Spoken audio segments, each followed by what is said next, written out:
Salut tout le monde, dans cette nouvelle vidéo, on se retrouve pour un nouveau tuto qui sera le tuto de la lollipop. Voilà, de la grosse lollipop. Hein. Après, il y a aussi les petites. Attendez. Les petites de ce genre-là. Voilà. Donc, vous allez avoir plusieurs possibilités de réalisation. Vous allez pouvoir tout d'abord faire comme un berlingot. Vous allez donc faire un cylindre et ensuite donc avoir les boudins de pâte et en fait alterner chaque boudin, chaque couleur. Mais moi je ne vais pas faire comme ça parce que je n'ai pas assez de pâte beurre. Voilà, car ça il faut y faire avec de la pâte beurre. Sinon c'est débile d'utiliser de la pâte juste pour ça. Voilà, donc je vais passer au matériel qu'il vous faudra pour ce tuto. Donc tout d'abord on va passer au pain Fimo. Alors donc vous aurez besoin en soft de bleu pacifique numéro 37. Enfin, après moi je prends ça, vous pouvez prendre totalement des autres couleurs, hein. C'est votre choix. Ensuite encore en soft, vous aurez besoin du 42, ou vous pouvez prendre, voilà. Je vais dire ça à chaque fois. Et ensuite en effect, numéro 205 c'est rosé. Voilà en effect. Voilà, donc ensuite vous aurez besoin couteau, scalpel, lame, cutter, voilà, n'importe quoi. Un objet coupant sans dents, bien sûr c'est sans dents. Voilà, moi j'aime bien les lames, vraiment j'aime bien. Une brosse à dents pour texturer, après vous pouvez aussi prendre un petit objet comme ça là. Voilà, un bâton de sucette. De la Fimo liquide, moi il m'en reste plus beaucoup, mais on n'en a pas besoin de beaucoup, vraiment. C'est un tuto économique en Fimo liquide, hein, honnêtement. Et ensuite vous aurez besoin d'un piton ou d'un clou à œil. Donc moi pour info, je me sers.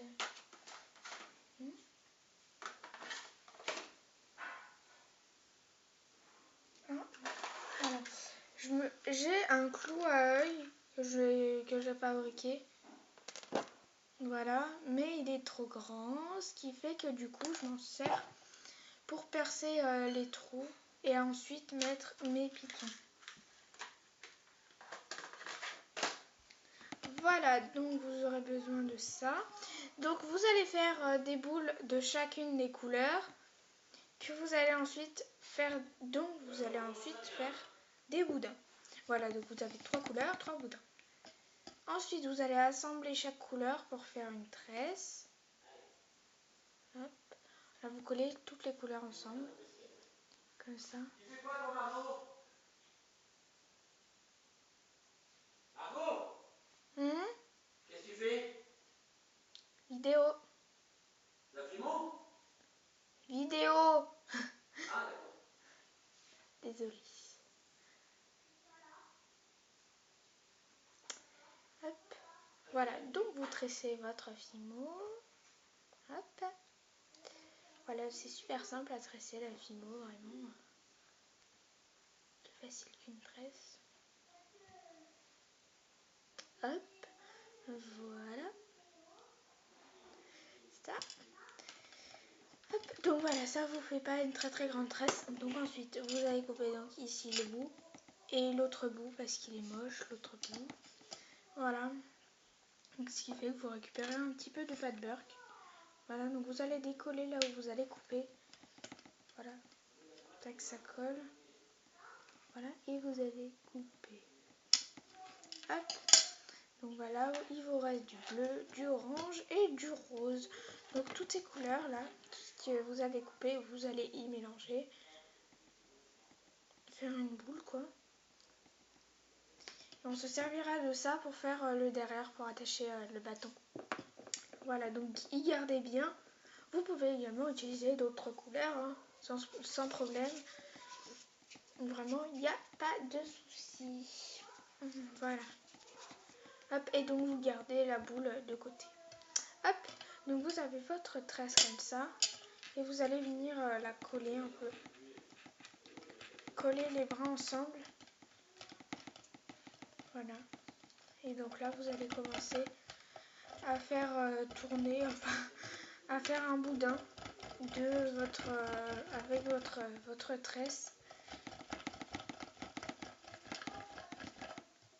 Hop, voilà, un boudin fin ou gros, comme vous voulez. Et moi, je vais en faire un assez fin. Et en fait, parce qu'en fait là, pendant qu'il est gros comme ça, vous pouvez commencer à enrouler ou pas. Et donc en fait, si vous n'enroulez pas, vous continuez à faire rapetisser votre boudin de manière à ce que ça vous puissiez la mettre, la mettre en deux, voilà. Donc moi j'ai continué un peu. Vous pouvez vraiment faire un boudin très fin pour le coup. Hein. Voilà, donc moi je vais rester sur cette grosseur là. Voilà. Et donc vous allez mettre les deux extrémités ensemble. Ensuite vous remettez tout ça ensemble. Tout partout. De cette manière là. Voilà. Et donc ensuite vous allez tresser, juste faire tourner comme ça.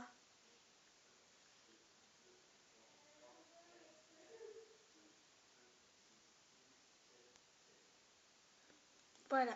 Donc si vous avez que deux couleurs, vous pouvez également faire comme ça. Si vous n'avez que deux couleurs. Voilà. Et donc vous allez revenir, aplatir, enfin faire un boudin. Par contre cette fois il faudra qu'il soit plus gros. Mais si les taches de couleur ne vous conviennent toujours pas, vous pouvez toujours en faire un plus petit. Encore un plus petit. Voilà, qui est également partout pareil. Hop. Voilà. Vous retressez. Et vous aplatissez.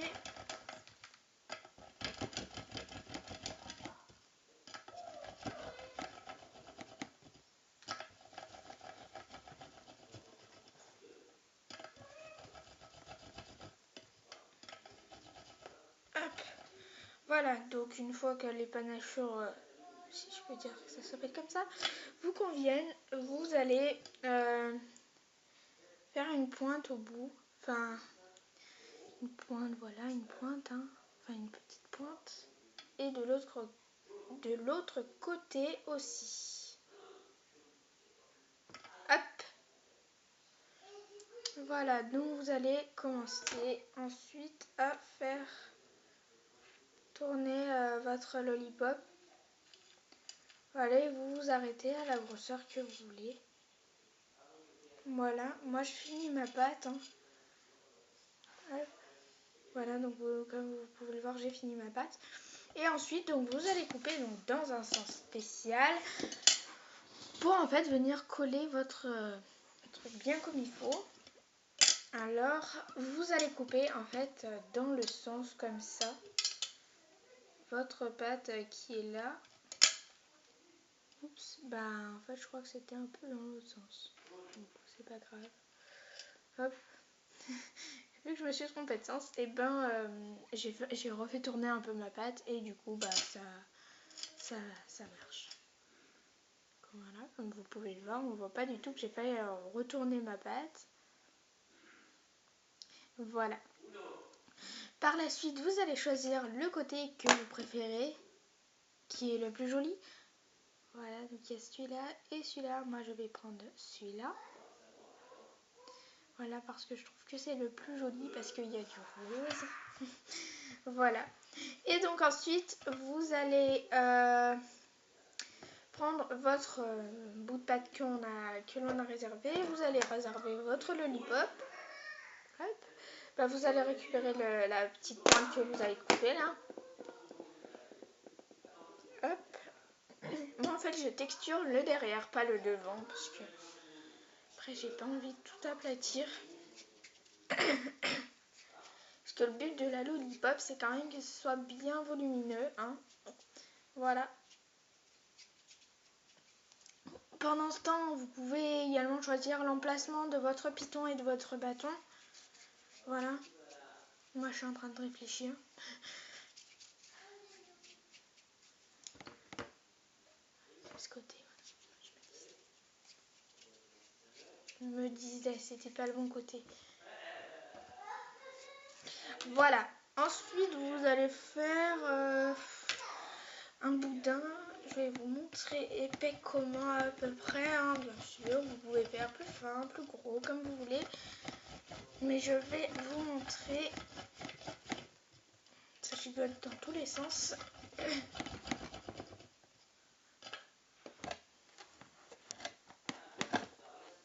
Caméra, redresse-toi, s'il te plaît. Voilà, à peu près épais comme ça. Voilà, donc ensuite vous allez faire les bouts, faire des pointes au bout.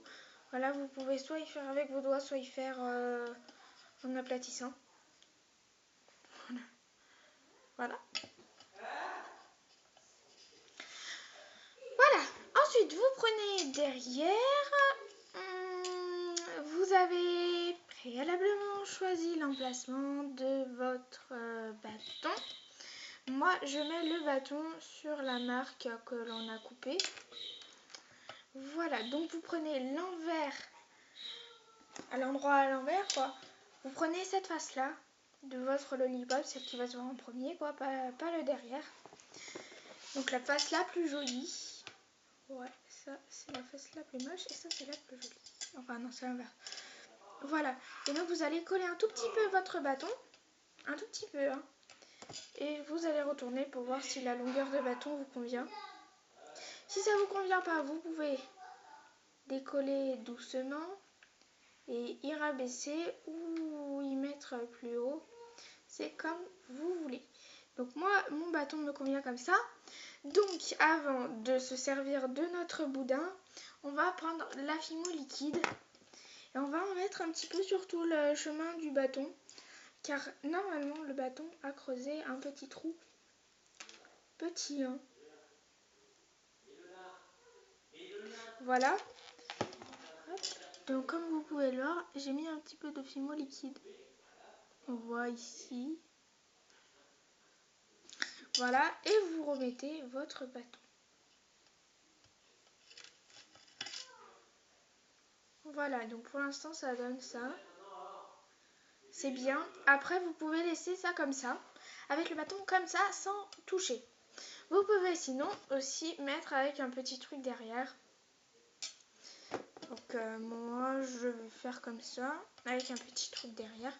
Donc avant de mettre le petit truc derrière, vous allez texturer derrière à l'aide de votre brosse à dents. Sans bien sûr trop appuyer, bien sûr, hein, comme d'habitude, comme avec tous les objets en fimo qui ne sont pas encore cuits. De toute façon, c'est un peu dur de texturer après la cuisson. Voilà.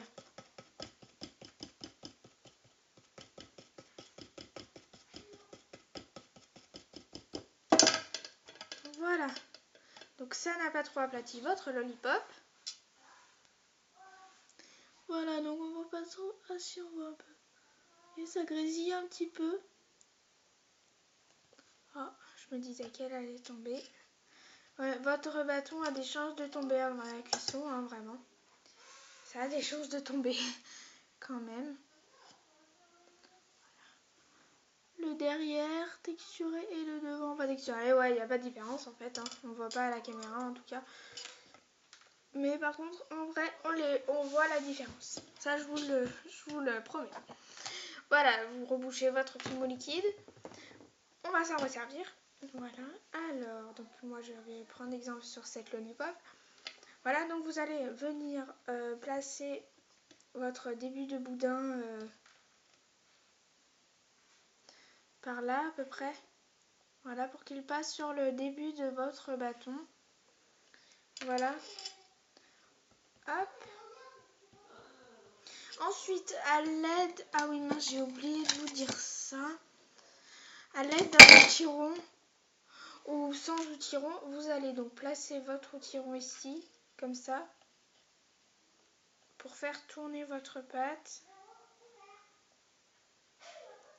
de cette manière-là.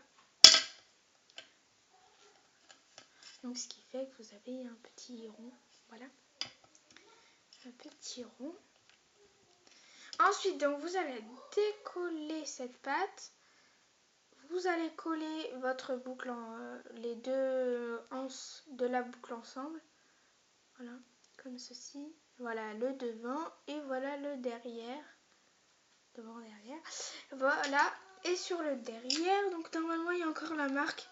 Soit il y a une marque de pâte, soit il y a une marque d'autre chose.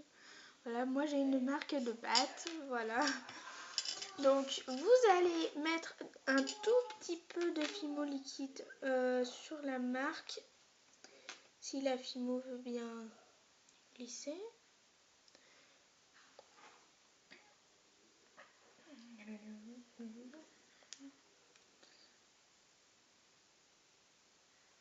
Ah oui, il y a le bouchon.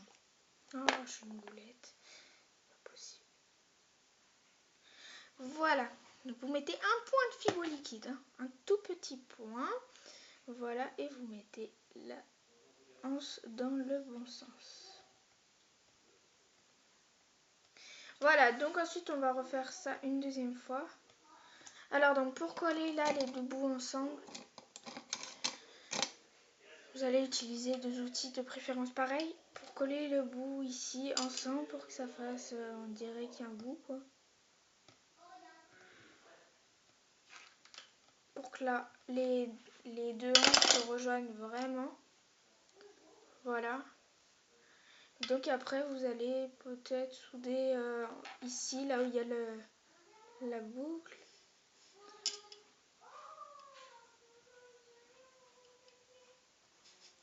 Voilà, alors cette fois-ci, s'il n'y a pas de marque, vous en mettez directement sur la hanche. S'il y a une marque, vous mettez sur la marque. Voilà. Attention que ça ne se casse pas. Bon, ça a commencé un petit peu. Bon. Voilà, donc vous allez reprendre votre outil rond. Votre outil rond. Et vous allez, vous allez faire comme on vient juste de faire. Oups. Oh mince. Sans casser la pâte, ça serait mieux. Casser la pâte n'est pas un truc obligatoire, bien sûr. Voilà, et donc il y a un endroit par ici, moi. Voilà, ça fait comme ça. Et donc je vais coller là en ce que je viens juste de faire. Je vais la rapetisser un petit peu parce que c'est trop gros. Et je vais faire attention parce qu'elle était cassée. Voilà, je vais juste mettre un petit peu de Fimo liquide comme ça. Voilà.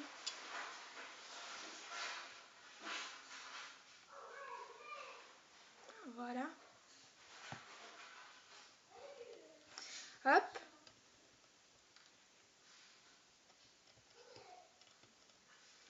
Voilà, ça fait comme ça. Hop. Et maintenant, vous allez donc refaire une petite anse.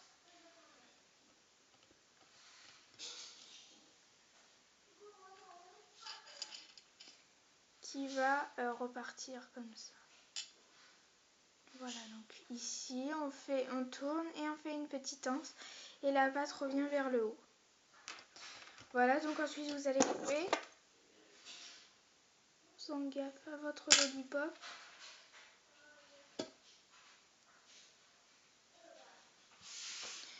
Voilà. On dirait que ça fait une cannelle de cochon. Voilà. Et donc en fait ce bout de pâte là de la fin. Putain, pourquoi elle se casse ma pâte là?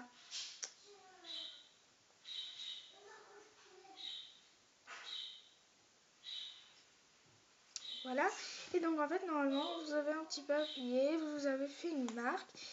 Et vous mettez de la fimo liquide sur cette marque. Hop. Voilà, on en met pas mal de fois de la fimo liquide, mais on en met vraiment pas beaucoup, donc c'est pas grave quoi. Et vu la contenance des pots de fimo liquide, vous en avez largement assez, je vous le dis. Et voilà. Hop.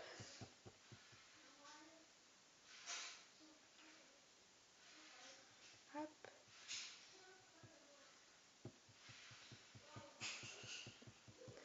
Voilà, donc vous soudez bien tout ça. Voilà.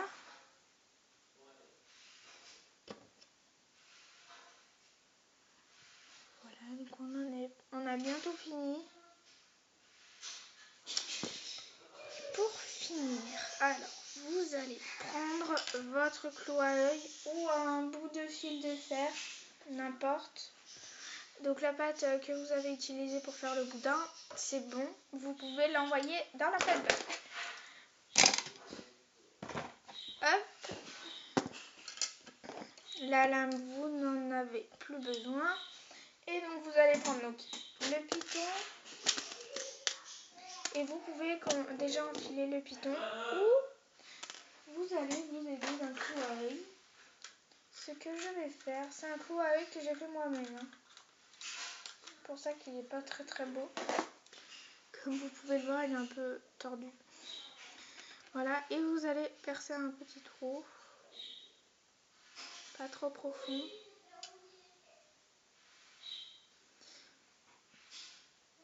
Voilà, et vous allez y passer votre piton. Voilà, donc ensuite, pour pas trop déformer votre lollipop, voilà, en soudant votre petit objet.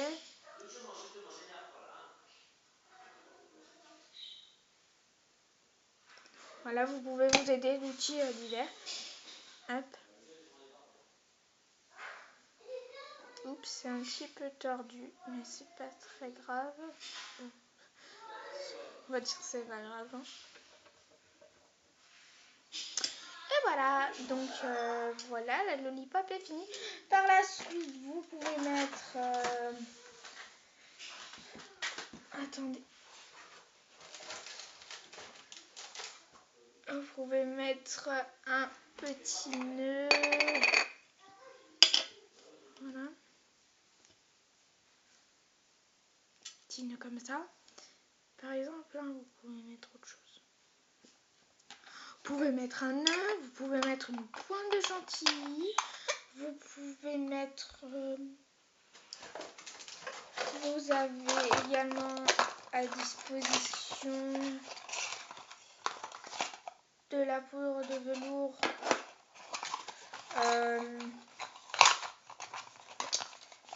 Ou de la fausse noix de coco et de la poudre de chocolat, n'importe.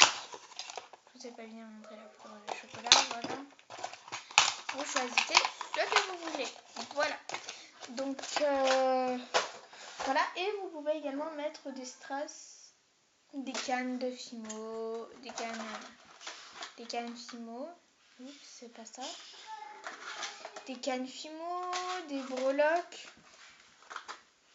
Voilà, des cannes fimo, n'importe quoi. Pamplemousse et tout. Non, ouais, n'importe quoi. Vous pouvez mettre ce que vous voulez, vraiment. Voilà. Laissez libre cours à votre imagination. Voilà, donc ce tuto est fini et on se retrouve très bientôt pour un nouveau tuto. Bisous.